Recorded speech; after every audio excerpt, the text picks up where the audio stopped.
Tu veux débuter en bourse sérieusement sans perdre des semaines à chercher les bons outils. On pense souvent qu'il faut 15 plateformes, 8 écrans et un bac plus 5 pour investir, mais c'est faux. Je vais te montrer aujourd'hui 5 outils simples, gratuits et puissants que j'utilise moi-même au quotidien. Avec les marchés aussi volatiles qu'en 2025, s'équiper intelligemment va faire toute la différence. Et on commence directement par le premier, c'est TradingView, que tu as souvent vu dans les vidéos. TradingView, au début, il se présente comme ça. Je vais aller dans l'accueil. TradingView se présente comme ça au début. Les deux que j'utilise principalement, c'est le Superchart et les screeners. Je vais vous montrer exactement comment les utiliser. D'abord, Superchart, c'est juste les graphiques comme on voit souvent. À quoi ça sert? Ça sert honnêtement, moi, pas grand-chose vu que je fais pas beaucoup d'analyse technique. Mais ensuite, en bas à droite, on a, en fait, dès que tu vas appuyer sur une action au pif, on peut appuyer sur Apple. Si tu veux juste faire une recherche, tu as juste à rechercher. On va mettre Apple, par exemple, là. Apple, Nasdaq. Et ensuite, après, quand on va regarder dans plus d'infos, là, tu auras toutes les informations utiles. On aura la capitalisation boursière, le ratio, le PI ratio. Ensuite, dans cette page, dans la vue d'ensemble, on aura tous les facteurs un peu sur la santé de l'entreprise. Mais nous, ce qui nous intéresse le plus, c'est les déclarations. Tu peux mettre en trimestriel ou en annuel. Je préfère en annuel.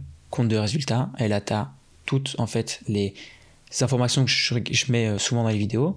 On a tout ce qui est revenu total, revenu net, les nombres d'actions en circulation, etc., etc. On a fait une vidéo entière sur tous les éléments qu'on aime bien, en tout cas quand on analyse une action. Le lien sera dans la description. Ensuite, là, ici, on a le bilan, du coup, le total des actifs et des passifs, etc. Ensuite, un autre qui est intéressant, c'est les statistiques, parce que c'est là où on va regarder, en fait, le PI ratio et le price, le ratio prix-flux de trésorerie, qui est très intéressant et que nous, on aime bien. Ensuite, après, tu as aussi le ROIC, qui est aussi intéressant. En tout cas, là, sur cette page, tu as à peu près tout ce qui est intéressant. Mais ce qui peut être bien aussi, ça va être de vous montrer comment le screener fonctionne. Du coup, hop, screener, on a. Du coup, là, ça va faire en fait un screen de toutes les entreprises du monde. Par exemple, là, j'ai mis dans le marché entier.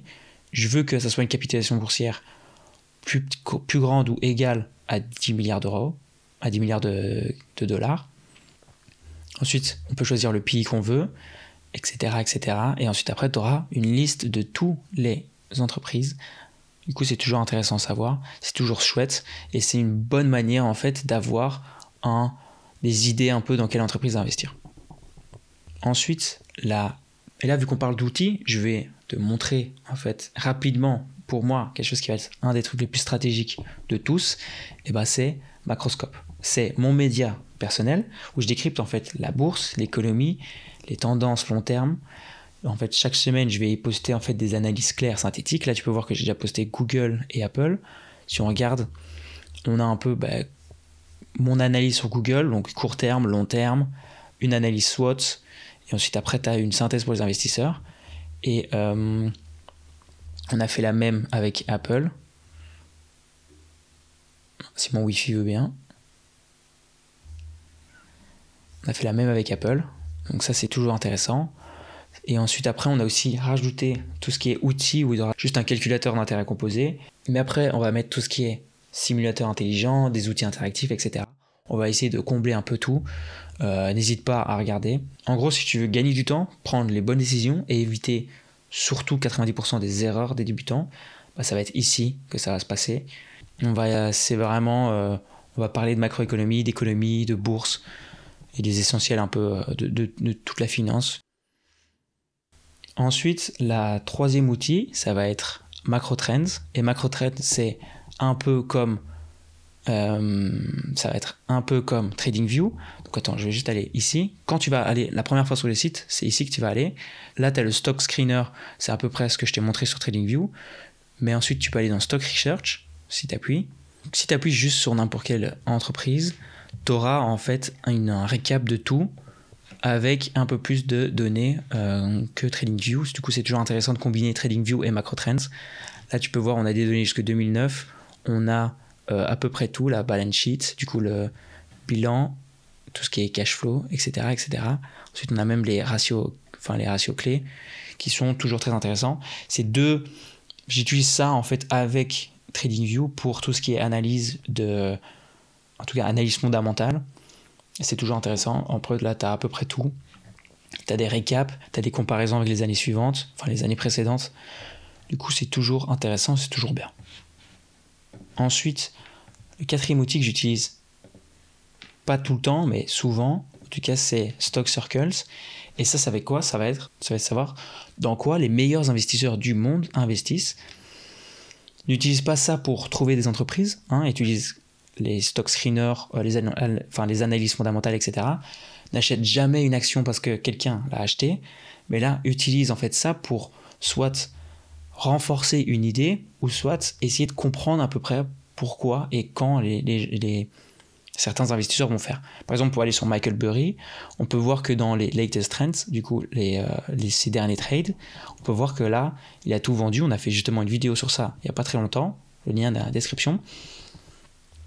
Mais tu peux voir à peu près ce qu'ils ont fait, tu peux aussi voir leurs options, mais c'est toujours intéressant. Comme je l'ai dit, pas pour recopier ou pas pour avoir des idées sur des actions ou des entreprises, mais plus pour renforcer, parce que tu peux aussi en fait faire une recherche dans les stocks et les gourous. Les gourous, c'est les Warren Buffett, etc. Du coup, par exemple, si on veut voir qui a acheté récemment Apple, vu qu'on a justement parlé d'Apple récemment, on peut voir à peu près le market cap, le 52 weeks, du coup le plus bas d'il y a un an et le plus haut d'il y a un an. Et on peut voir en fait toutes les personnes qui ont acheté ou vendu les entreprises, enfin l'action en elle-même. Du coup, c'est toujours intéressant. Bon, comme j'ai dit, il faut pas. Moi, j'aime bien regarder des fois à peu près pour essayer de comprendre les sentiments du marché. Bon, c'est pas le truc à faire, mais c'est toujours intéressant et tu peux en fait apprendre aussi en fonction de comment le marché se situe, de savoir ce que les grands investisseurs font. Après, bien évidemment, eux, ils n'ont pas la même stratégie que toi, ils n'ont pas les mêmes besoins que toi. Eux, ils vaut des millions d'euros, ils ont des millions d'euros dans leur banque, dans leur compte en banque. Du coup, bien évidemment, c'est pas la même stratégie. Il y en a surtout qui, par exemple, comme Michael Burry, lui, il achète et il vend très souvent, tandis que Warren Buffett, lui, il achète et il vend rarement. Du coup, c'est tout ça à prendre en compte, mais c'est toujours intéressant, c'est toujours chouette de un peu voir à peu près ce qu'ils font en fonction du marché, c'est toujours intéressant. Ensuite, le dernier outil, c'est bien sûr la plateforme d'investissement. Là, il y en a plein, je pense qu'il n'y en a pas forcément une meilleure que d'autres. En fonction de la Belgique ou la France, ça va dépendre. Et ça, c'est bien évidemment pas un conseil en investissement, mais moi, j'utilise Interactive Broker. Pendant longtemps, j'étais sur Trading 202, mais il y en a plein d'autres, comme Saxo, comme Trade Republic, etc. Je pense que ça dépend de chaque option.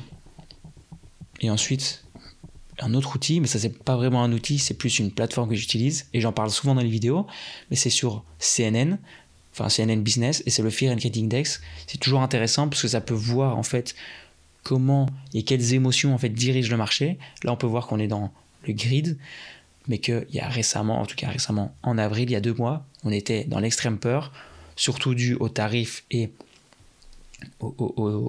à Trump. Mais du coup, c'est toujours un outil en plus à avoir, en plus des 5 autres que j'ai présentés ici. Bien évidemment, maintenant que tu as en fait tous les outils pour un peu débuter en bourse, j'ai fait une vidéo complète sur TradingView où j'explique en fait comment analyser une action en 10 minutes. Ça pourrait sûrement t'intéresser. Elle va s'afficher ici. À très bientôt. Ciao.